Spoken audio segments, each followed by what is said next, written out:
let's recap what we learned last lecture.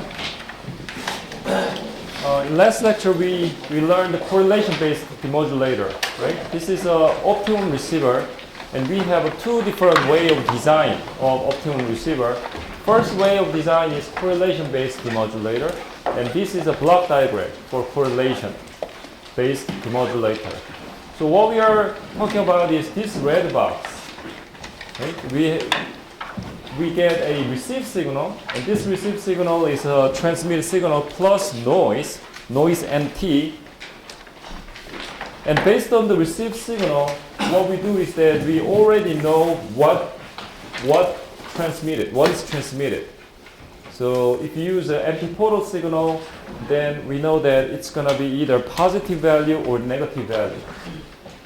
Right? So we already know the perfect signal that we are receiving, we are expect to receive. So we probably expect either this one or this one, right? That's a perfect answer. So since we already know this, when you receive some noisy signals, what we are trying to do is that we are trying to calculate the correlation between received signal and the known answer, right? Trying to find the correlation. And in these antipodal signals, like positive or negative, eventually when you calculate the correlation here, so basic operation of this correlation is same as convolution. So therefore, right here, when you calculate this correlation in continuous domain, it's something like this, right? That's what you're going to get.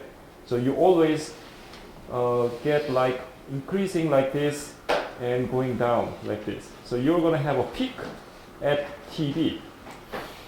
So that's why we are going to sample it here at TB, because we are going to get the maximum value or minimum value at TB. So once you do that, eventually at the output here, you're going to get this value or some negative value. Okay? So just looking at here, if that is a positive value, then we just decide later that, oh, this one must be transmitted. And if this is negative, then we just make a decision like this. Right? That's antipodal signal. Similar way, in orthogonal signals, we basically run the two different correlators. And we just calculate the two different correlators and measure the same way, y1 and y2, and we're gonna pick the one of these with a bigger value, larger value. Okay. Now yesterday, one of you asked me a question like, since if we use orthogonal signals, right? Then phi1, it's like this, on.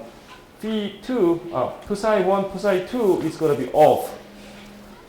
So when you use this kind of very special case of orthogonal signals, that's what we learned, right? On, off. That's orthogonal signals. If we use this way, then let's say we receive some noise signal like this. Now we are going to calculate the correlation between these two here. So you're going to get some correlation value here. You're doing correlation here also, right?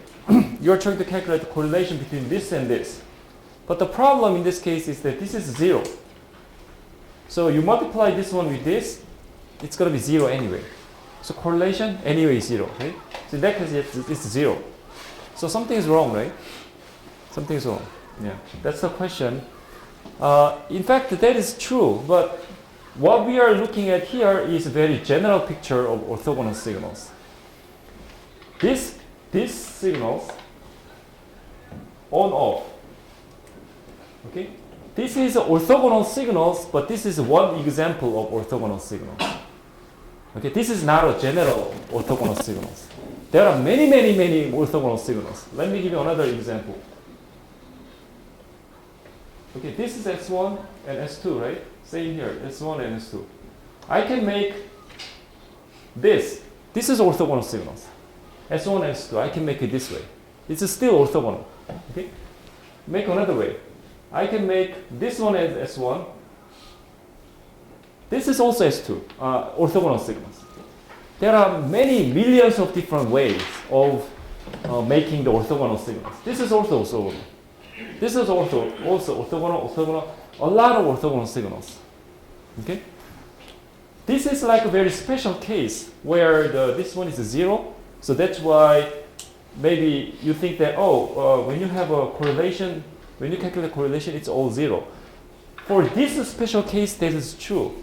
But the block diagram we are looking at here is a general case. Let's say we are using this orthogonal signals. In that case, you're going to use this here. So of course it's not 0, right? You're going to get something here. Okay, do you get the message? So the picture here, this binary orthogonal signals, this correlator block is a general, general picture, general block diagram for any orthogonal signals. You have a many different way of designing orthogonal signals. I'm just giving you a simplest way, but don't think that you're gonna get 0. Okay, you're gonna get 0 only for this one, which is very special case. So for every orthogonal signals, this block will apply. Okay? So this is a general block diagram for all the orthogonal signals. Okay, so let's move on here. The previous picture was a block diagram, and this slide shows you equations.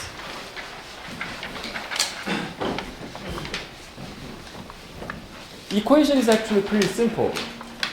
What we are doing here is we calculate the correlation. This is a correlation. But look at here, this is yt. So when you draw the yt, let's draw this is t. You can draw the yt. Yt is going to look like this, something like this. Okay? Yt, this yt here is here.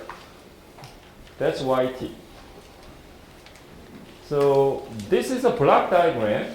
You have two inputs, and based on that you do an integration. Mathematically, this is the equation. So these two are same thing, basically. You get a yt like this, and next thing to do is you're going to do sample. You're going to get the sample at t equal to t sub b. So when you put the sampling here, after sampling, you're going to get this, right? Because t equal to tb. So that is continuous time correlation output like this. But when you sample it at this point, you're going to get this value. That value is y t sub b. That's the output here. Eventually, that's the output. So that output is this one. This one. This one, right? That is the output.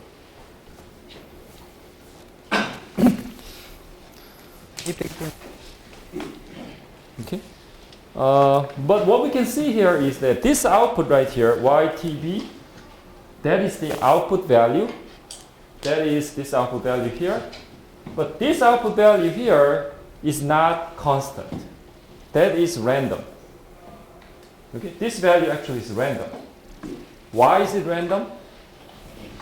Because noise is added, and noise is added at here. Noise is random. Noise also go into the integration and go all the way. So eventually ytb is some constant sm. Sm means s1 or s2. Okay, m equal to 1 or 2. So for example, s1 plus n, and s1 is constant, but n is not, n is random. So therefore, this ytb is random. Every random variable has its own statistics, right? Random variable, so that's a random, and we can put this as a variable, then we call that as a random variable, right? Every random variable has its own statistics, such as PDF, CDF, something like that, right? And this particular random variable here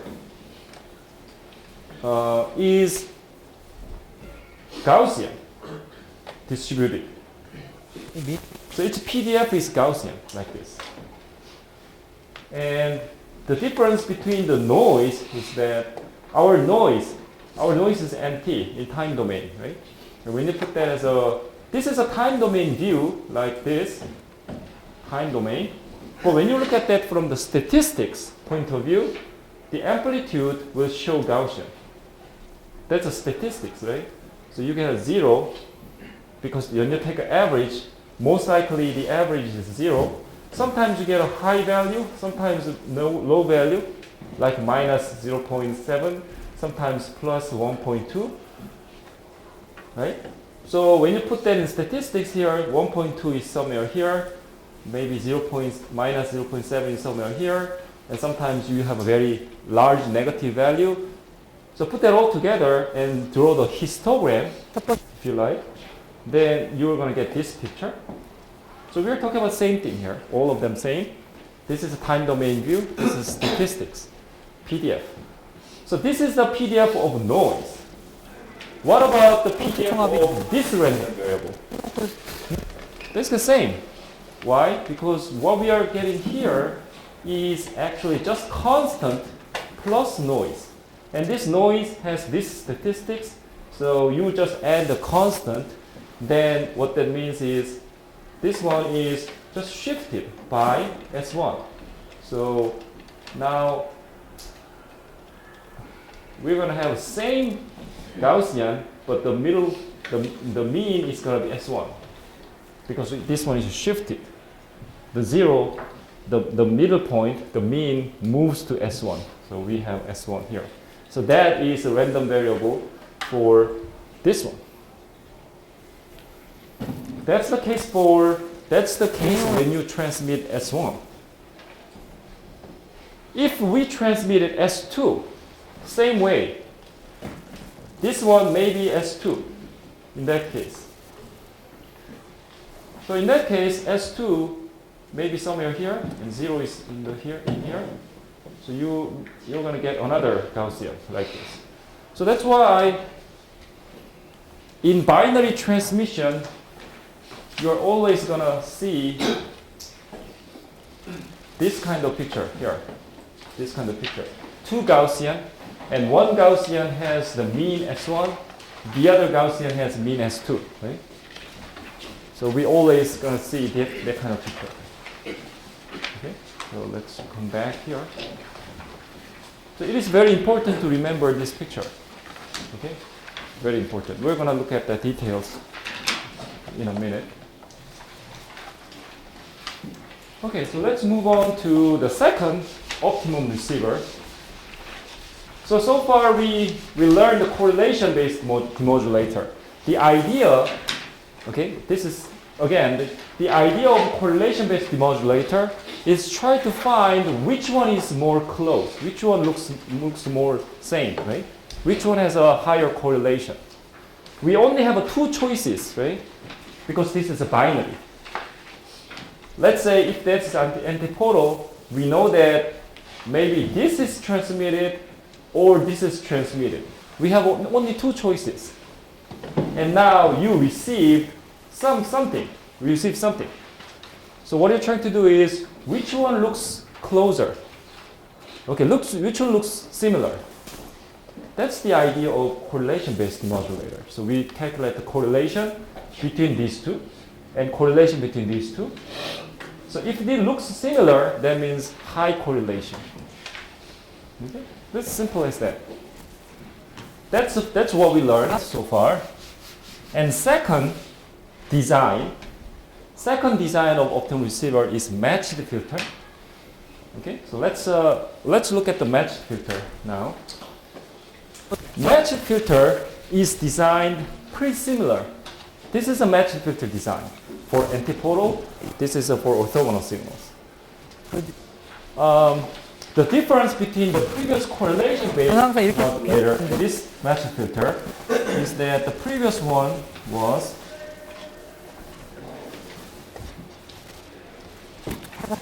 이거는 내가 아니면 되구나 이렇게 하잖아. 얘냐면 그런 종류라고요. Previous one, the correlation-based modulator looks this way. Now the matched filter looks this way. It's pretty similar, right?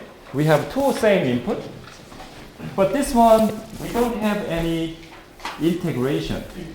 This one had the integration, but this one does not have integration. But instead, this one says filter. We have a filter here. We have filter. Okay, filter. That's it. We have only just one filter. That's it. After the filter, we do the same thing. You're going to do sampling at the same time, and you're going to get the same output. Actually, you're going to get the same output. So this one and this one, both are optimum, which means that you should get the same output. If one is better output, then this is not optimal. Right? Both are optimal, meaning both ones should give you same answer, and both are same optimal. So let's take a look at this filter design, optimal filter. So before that, let's just let me remind you one basic things. Since we have a filter here, let's take a look at very basic signals and system. Let's say we have some filter here. This is filter. You have input to the filter. You have output to the filter. So let's say the filter input is xt, output is yt. And every time when you look at the filter, we always think about the filter response. Or we call that as impulse response of the filter. You heard about impulse response, right? Impulse response? Impulse response.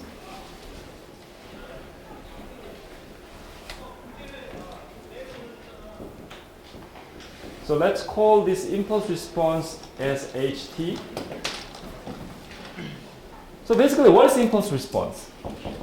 As it says, impulse response is like when you put the impulse, the input is impulse.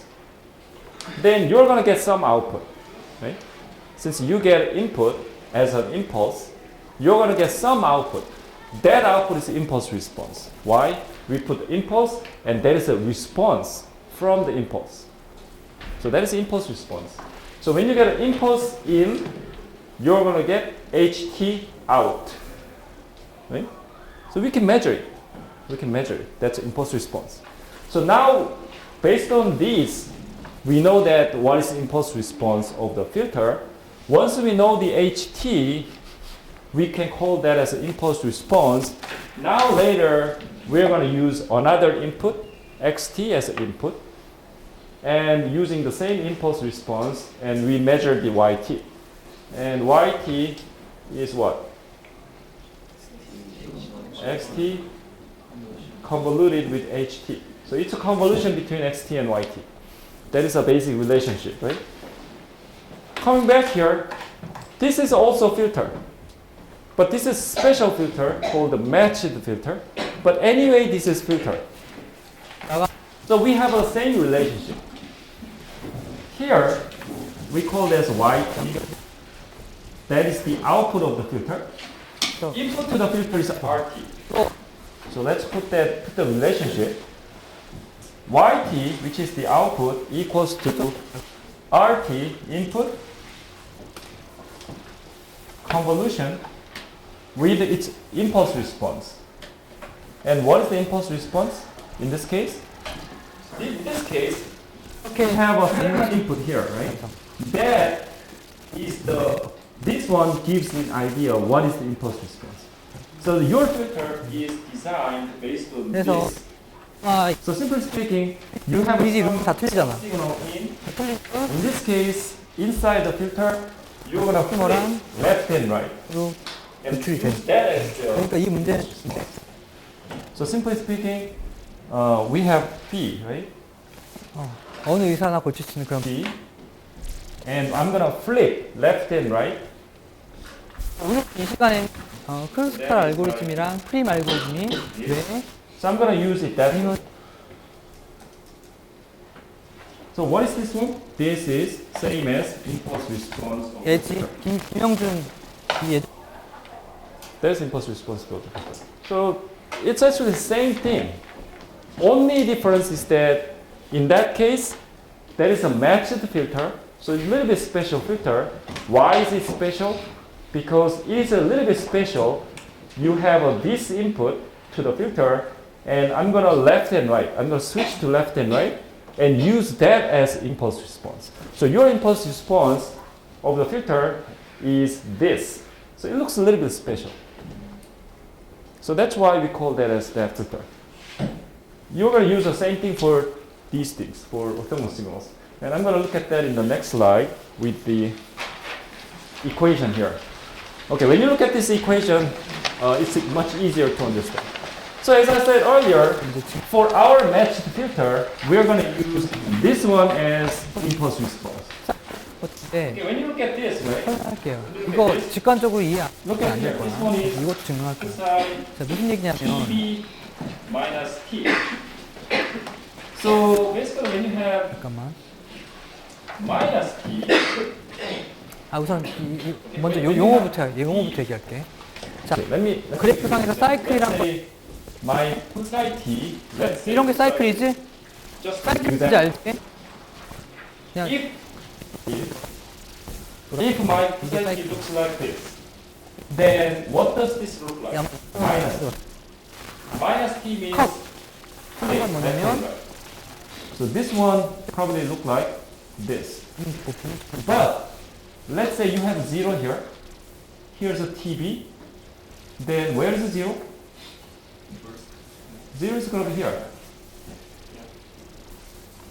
Because think about here, right? This is just a simple minus. So flip it this way. 되잖아. Flip it this way. So that's going to be minus T. Like this, right? Like this. 아니야? We have original cosine T is here. 0 TB. 오, And since I put the minus here, just flip it like a mirror. 컷이라고. 이해되지? Mirror, right? Looking like this. 컷이라고. This is going to be cosine minus t. 컷이. So you're going to have minus tb. 4, 5 파이라는 컷 봅시다. That's minus t. 이거 하나의 컷이지? That's not what we want. What we want is this one. 이 4, 5 파이라는 요 컷, 요 집합. 요 4, 5 파이라는 요 add tb. Add tb. In that 에지들이 case, 있을 what 거야. are you going to get? 0 t. 그 에지들의 집합을 요 So that is my impulse response. That's why you're going to 에지로 use this 표현됐을 거야. side. 이 4, 5 파이라는 So 요 this 컷에서 equation here 외부로 is 나가는 not complex. It's simple actually. What you're gonna do is you have original cosine t, just flip it 컷에서 left and 외부로 right, 나가는 and 이 make it 집합을 as 컷셋이라고. this way. So this is what we need. When you put that equation, this is the equation. Looks simple, right? When you put the picture, that's simple. This is what we want, and this is impulse response of my filter. Okay, that is impulse response. HT. My HT impulse response. 그래, 좋은 질문이. Now what we're gonna do is that, as I said, 이가 use 컷이었다. this one 자, 그럼 요거 this 여기 one 컷이 as my impulse response, 처음 나오는 and I'm gonna go through the filter or convolution. So when you put the convolution, this is a basic convolution output. 잠깐 또 당연히 얘기할게요. When you have RT as the input, 만약에 어떻다? and we have a filter, filter has the input response HT, and YT is the output, then YT equals to RT and HT convolution of these two, which is this. 서로 This is 인터섹션 general convolution. RT and HT convolution, you're going to get YT. This is just convolution. But our HT is this one. So let's replace this into here because our HT looks like this, right? So put that side here, then you are going to get 그죠? this. 노드 집합 컷이지? Let's put that here. So HT minus tau. So let's put that here, T minus tau. Then this is going to be total. 교차하는 부분이 있다. 또 치면 그 교차하는 부분은 짝수 라는 당연한 얘기. 왜냐면 봐봐. 교차하는 게 생겼잖아. 들어오게 있으면 나가는 게 있어야 될 거 아니야. 하나 들어왔으면 하나 나가는 거고. Something like this. 더 들어왔으면 나가야지. not it. 해야지. Sorry? 만약에 어떤 So I'm going to replace this H here into this. Let's put that in here, right? This is what you're going to get. 이 사이트 That's the equation. And what is this? This one basically means a, let's come back here. This is basically means as a correlation, not correlation. This is a basically convolution between these two. Convolution of these two. But let's think about this way. Probably easy to understand these things is 그치? 이렇게?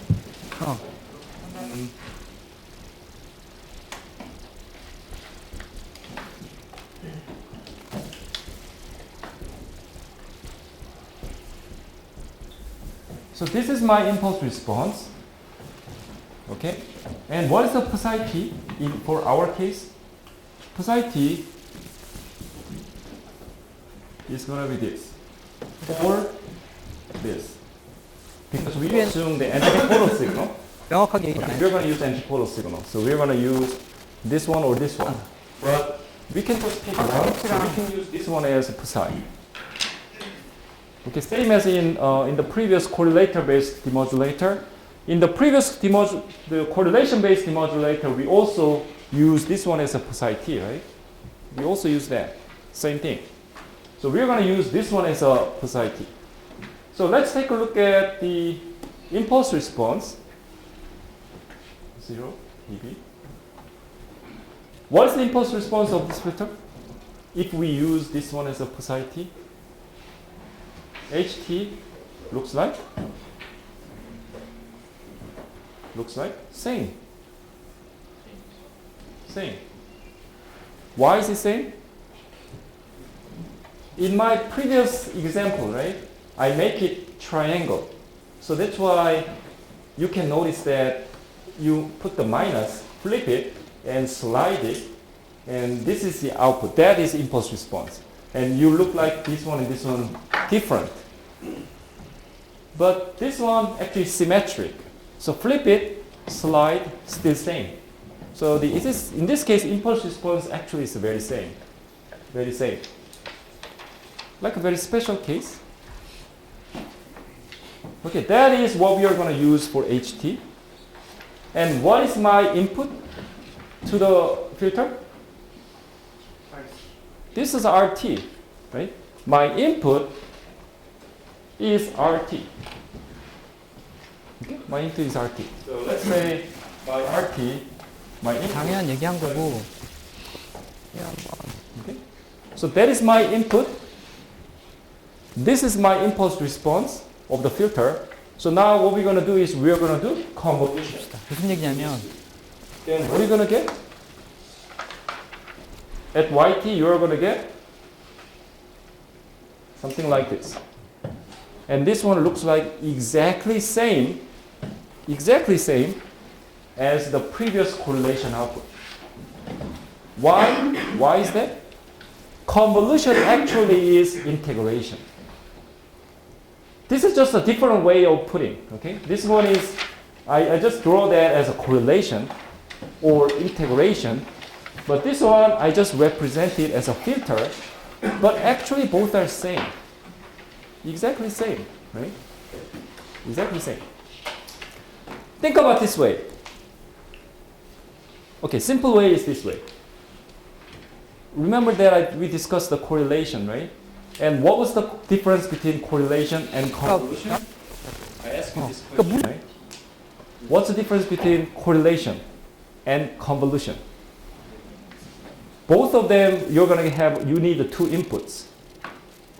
Two inputs, right? You have two inputs coming in, and you have one output. In convolution, let's call this x1t, x2t. 트리에 포함이 된다. In convolution, what you're going to do is that in x1t, you make it same. x2t, you flip it, slide. Okay? And we're going to get the output. That's convolution. What is a correlation? In correlation, x1, same. x2, you flip and convolution. You first flip it and then put it into the convolution. Okay? You first flip it and put it into the convolution. Now inside the convolution, flip it one more time. Okay? So simply speaking, in correlation, it's basically like x1 and x2 do not flip, just slide. 당연하게 The 받아들여져? difference between correlation and convolution is that in convolution, x2 is flip and slide. Correlation, just slide. That's the difference. That's the only difference, right? In here, correlation-based demodulator, we are calculating correlation. So, as I said, x1 is here, first input, second input, just a slide. That's what we are doing in the correlation. Now let's look at the matched filter. Matched filter is using convolution, right? It uses convolution because internally when you go through the filter, we are doing convolution. But convolution is actually flipping inside. Okay, inside the convolution we are flipping. But what we are doing here is that match the filter impulse response, we are flip it here. So what that means is we flip it. We first flip it and then put it into a convolution. So before doing convolution, we flip first. Okay, that's what that means. Let's look at the equation here. This is a convolution, but in H we flip first. Okay, that is the second input. Like we are doing convolution, RT is the first input. Okay, you need the two signals to do convolution, right? This is the first signal. Maybe this is the second thing. So you are doing convolution between RT and HT, but not HT. Before the convolution, you flip it first. So HT is flipped, and then put it into the convolution. Then inside the convolution, you flip it again, right? So eventually, this matched filter is the same as RT and HT, just slide. Does it make sense? So correlation-based structure, matched filter structure is same that way. The correlation-based is just slide between H1 and X1 and X2. In matched filter, you flip it first and then put it into a convolution. Inside the convolution, you flip it again. So eventually, it's the same as X1T and X2T slide. Okay. So basically, same thing. And all the equations you see is also exactly same. So eventually, after the convolution, you're going to get the YT. YT looks like this. We're going to do sampling at the T equal to TB. So after that, you're going to get this value. That's the value after sampling. This value. That's the sampling. You're going to get this output. And that output actually is SM plus N, which is the same output that you get from the correlator design. So we are basically talking about the same design. Okay. So it says identical output, same output from both of them. Then the question here is, why do we call this one as a matched filter? The reason we call this one as a matched filter is because that your filter is matched to the input. That's why we call that as a matched filter. Generally, right? Generally, when you use a filter, your filter impulse response is nothing to do with the input. Your filter looks like this. Any filter, right? In general, filter has its own impulse response, some HT, and you are going to get some other input. So xt and ht is nothing to do with that, right? Those are very different. This one has its own impulse response. Input is something else. But in this case, in this special matched filter, the impulse response is matched to the input. That's why we call this one as a matched filter. Then what does it mean by matched? Okay, here's what that means. This is a matched filter.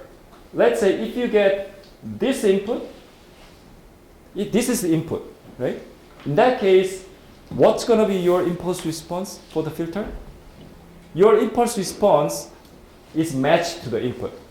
So if the input looks like this, then your impulse response of the filter is going to be this. Flipped. That's why we call this one as a matched filter. It is a filter, but impulse response is matched to the input in the sense that it's flipped and looks the same. That's why we call that as a matched filter. And why do we flip? As I said earlier, once we have to flip it first, and then convolution. Then inside the convolution is flip it again. Okay, when you do convolution between these two, you flip it again, right? Once you flip it again, this one is this, right? And we flip this again, then we're gonna get this. And now we slide. Once you slide, right, then at one point you're gonna have a perfect match. Perfect match. When you get a perfect match, these two looks exactly the same. Why? Because our filter response is matched to the input. So these two are matched, looks exactly the same when you get a perfect time matching. And that's the maximum value you can get. Because both looks exactly the same, both are time synchronized, so you get the perfect maximum, like this. You get a perfect maximum. So that's why this filter is very special, that your filter response is matched to the input. Okay? So this is an example. If you get this kind of signal as the input, your filter impulse response is going to be this. When you look at this, right, this is matched to this. How do you know that? Just flip it, left and right, and slide. Then you're going to get this. So that is, like if the input is st, your impulse response is s td minus t. That is your impulse response of the matched filter. So just remember the matched filter concept and what that means as a matched filter. Maybe some of you want to ask a question. A lot of time the input is random. You are not going to get this every time, right? You can get some other things. Then how do you match it? Maybe that's a question, right? What we are matching here is that when you design the filter, your filter is going to be matched to this. We know what we transmitted, right? Maybe you transmitted this or this in antipodal signal. Let's make some special scenario, okay? Just to help you understand. Let's think about some system. We have some TX, transmitter. We have a receiver. Okay. Now let's put an antenna here. And we add a noise in channel. Now let's think about a certain system that we are transmitting this or this. Just make some strange signals. So you're going to transmit only this one and this one. In that kind of system, you transmit one of these. Here. Actually, no.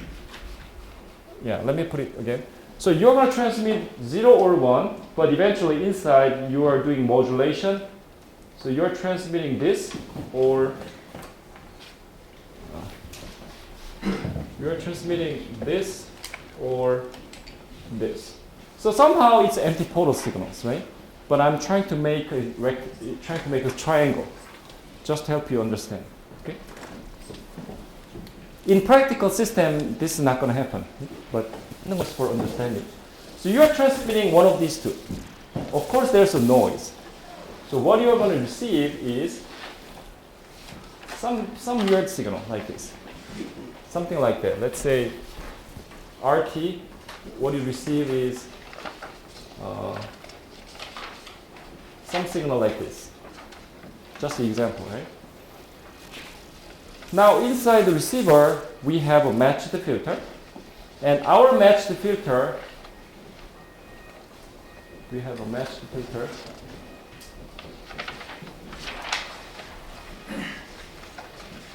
We are going to get this one as the input, and we need to use the psi t. Let's forget the psi t. We have a impulse response of this matched filter, and we're going to get the output. So what is the impulse response in this case?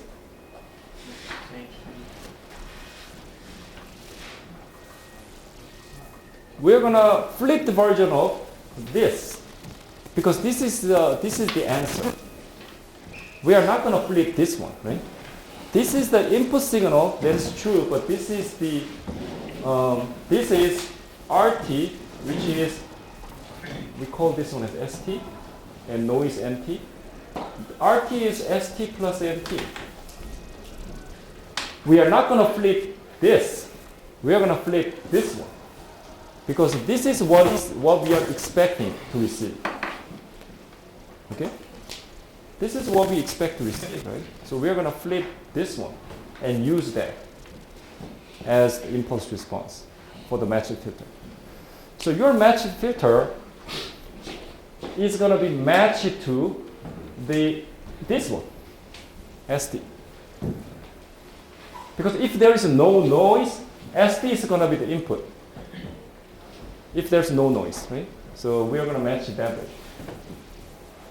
ST is already known. ST is already known, right? You're going to transmit maybe this one or this one. We already know that. So we can design a filter based on that, right? Because we know it already. So that's a matched filter. But in our case, or in the practical system, you are not going to transmit these things. So what is actually what's happening in the antipodal signal system is that you are transmitting this or this, right? So you are receiving some kind of this, and your HT again looks like this. So you are calculating basically correlation, or you're going to use this one as impulse response and do a convolution. You're going to get the same answer. And that's what we're going to get here as the output. That output is like this, and you're going to get sampling at the TB. You get the same output. Okay. You probably hear about matched filter several different places in communications. So just remember what it means, matched filter. Simply, matched filter has the impulse response, and that impulse response is matched to the input. Match means flipped. Okay, that's the story. Let's move on.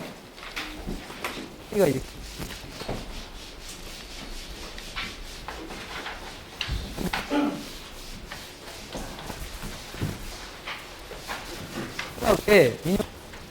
This slide shows you the frequency domain interpretation.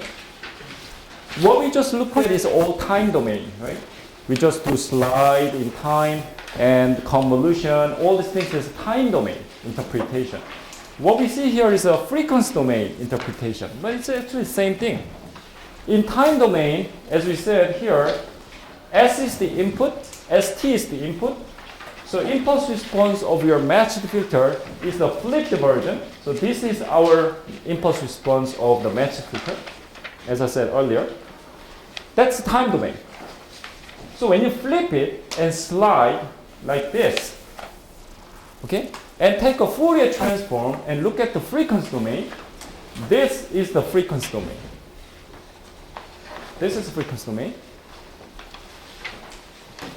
which means that when you have ST, that's the input, take a Fourier transform, then you're going to get SF. So this is a time domain input. This is a frequency domain response of the input. Okay, we are talking about same input, but this is time domain response. This is a frequency domain response. But now this impulse response is a flipped version, flip and shift. So once you flip minus t, flip and shift by adding TB, what happened to this the frequency response? This is what happened in the frequency response. You know, when you look at the Fourier transform property, okay, remember the Fourier transform property. Let's say ST, you get SF, right?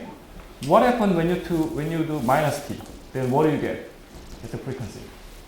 You're gonna get this. Okay. What about you add TB? TB is a time domain shift.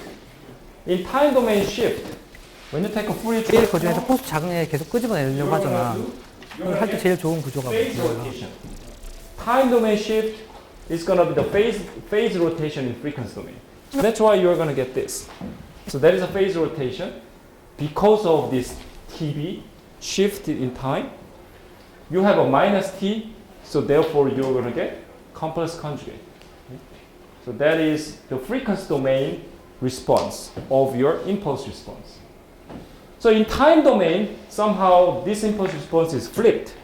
But in frequency domain, what does it look like? Let's say our SF in frequency domain looks like this. What does HF look like in frequency domain?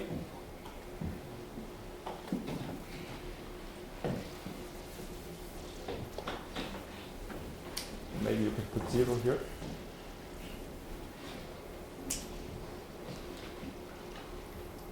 What does it look like? This one right here, right? This one? This is a phase rotation.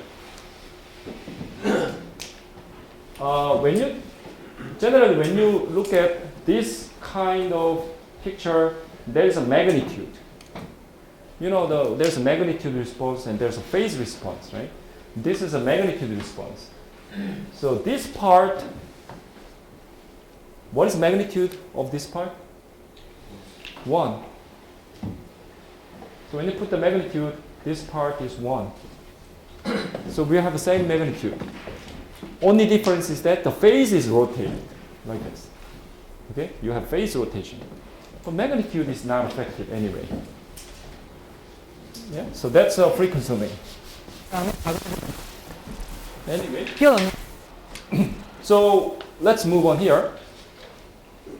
As I said earlier, HT, which is the impulse response, and your input ST is doing convolution in time. When you have a two time domain signal and do a convolution in time, that's going to be same as multiplication in frequency domain. You know that, right?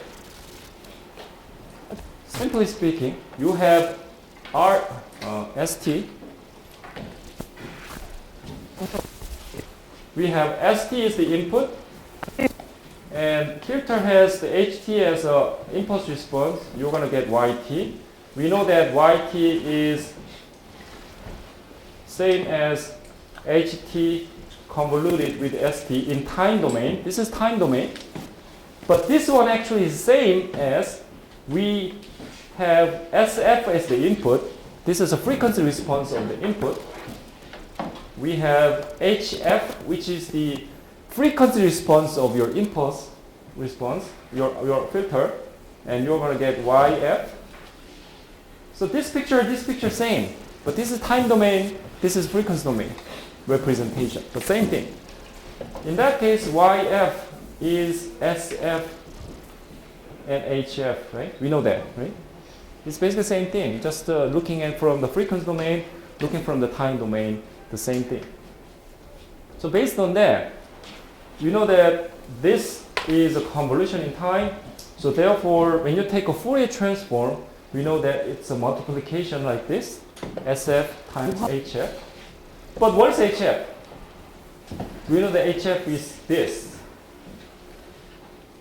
That's what we know already, right? So put this HF here, because we already know HF. Put that here. We're going to get this as your output, YF. Okay, your YF looks like this. What is this part? This part.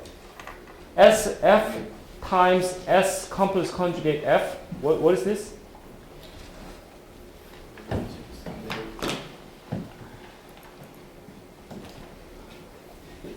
This part. This part is the energy of your output, energy of your input. Why is that? This one actually is the same as SF squared. Okay, that is same as a square. Because we have SF times SF complex conjugate. So this is square. Okay, and what is SF? SF is our frequency response. When you have a frequency response and when you do square, that's going to be in energy. Energy in frequency domain. So we have a frequency domain and your SF looks like that. And you do square, maybe you get similar thing. And what you have inside here is the energy of your output, input, SF, S. That's your energy. But this, in this case, the energy in the frequency domain.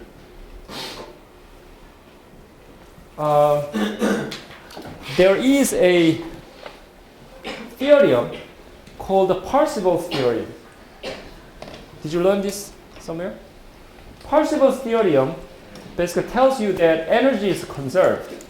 You have some energy in time domain, you're going to get the same energy in frequency domain. That's physics, right? In physics, you should have same energy everywhere. When you have this energy in time, of course you have to have the same energy in frequency. So this is the energy in frequency. This is the time, energy in time. Then how do you get this? You're going to get this because you do a convolution in time. Let's put the convolution. Your H is actually this. So put this H is S flipped version. So flipped version, put that inside. But inside the convolution, you flip it again. So eventually, you're going to come back to S tau. Because you flip it first and then put that in convolution. Inside the convolution, flip it again. So you're going to get same thing. That's what I mentioned earlier. Right? So you're going to get the original input and flip two times. You're going to get the same thing again. So it's going to be square. Once you square in integration in time, that's going to be the energy in time. So you're going to get this equation. That means energy in time. That means frequency, energy in frequency. And these two needs to be same. That's what Parseval's theorem. So these are all equations, but that's the whole story.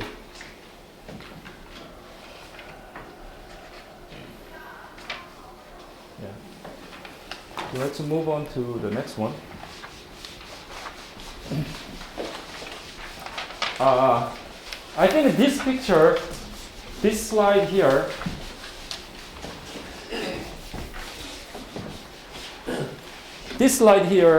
probably is one of the most important slides in this course, right? In this whole course.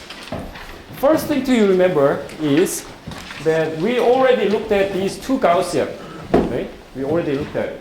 So we have a two Gaussian. We have a two Gaussian distribution, right? We already looked at this two Gaussian here, right?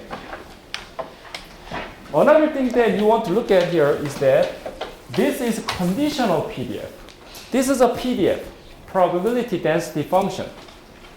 Why? Because we are talking random variable here. Okay? Again, why is it random variable? Because noise is random. Noise plus your S1 let's say you transmit S1. Then in the channel, noise is added, but noise is random. S1 is not random, but noise is random. So you're going to get S1 plus N or S2 plus N. So that's random.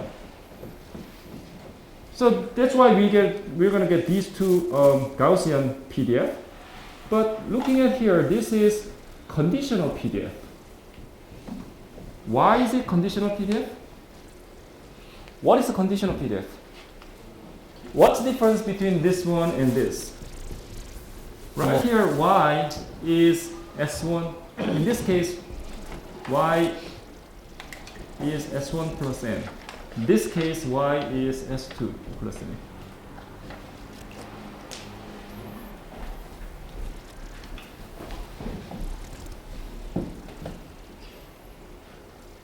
Something like this. Actually, that's not true, but that's something like this. So easy to understand, this is probably easier. So what we are doing here is that this is a conditional PDF, which means that this is the probability of y given that S1 is transmitted. So you first transmitted S1. That's given. Right? You first transmit S1 at the transmitter. And what is the probability that I receive? What's the probability of the sample that I receive? That's this one. So y is received sample. And what is the distribution of received sample if S1 is transmitted? That's this one.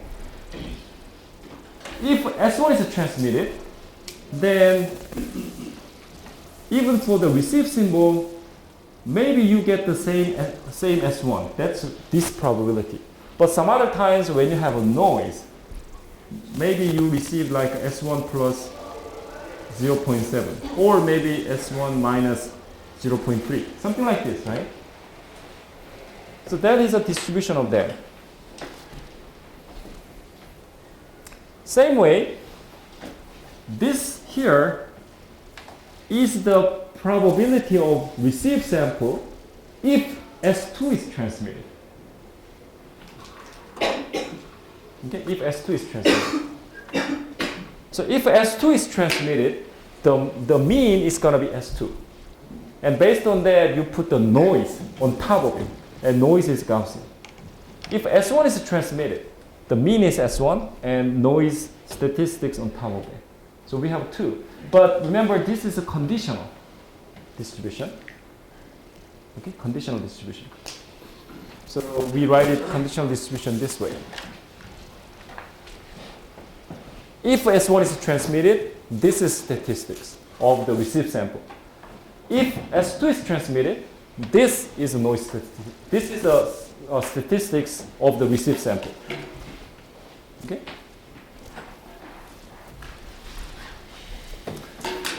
Remember that this is the most important part. That's what we talked about yesterday, right? That part. Okay, let me clean up here. So we have a blue part, blue shaded part, and we have a red shaded part right here, right? The blue area here, blue area, is if S2 is transmitted, but because of a lot of noise, we received here positive value. So for the receiver, we received positive value. So we decided that as S1. So that's an error. So we actually transmitted S2, but we received as S1. So that's certainly a big error. Okay, that's blue case. Red case is the opposite way. We actually transmitted S1, but we received it as S2. We detect it as S2. Because there's a lot of negative noise added. Okay, so for example, if this is a plus 1, this is a minus 1. So transmitter actually transmitted plus 1. Actually transmitted is transmitted symbol. Let's say that is S1. That is a plus 1. But it's very unfortunate the noise was like minus 1.2. So eventually when you receive it, it was like minus 0.2. So we receive it here. Okay? Then based on the optimum receiver, we learned we're going to decide positive or negative. But this is negative. So our detection in that case is going to be this. So in that case, it's error. And this red part here is the probability of such things. Okay? Probability of such event, error event. So that's why we call that as probability of the error. Average probability of the error. So what we need to do is we need to calculate what is the average probability of these cases. All the other case, everything is good. We have to worry about this part because this is the error case. So we need to calculate the error. How much is the probability we have error? So that is our concern. That is the most important thing. And this is how to calculate. This calculation is actually very simple. Looks like a lot of equation, right? But let me tell you, it's very simple. But before that, we have to define one thing. There is a function called the Q function. Did you hear about Q function anywhere? Probably we have that in the next slide. There is a function called the Q function. Q function.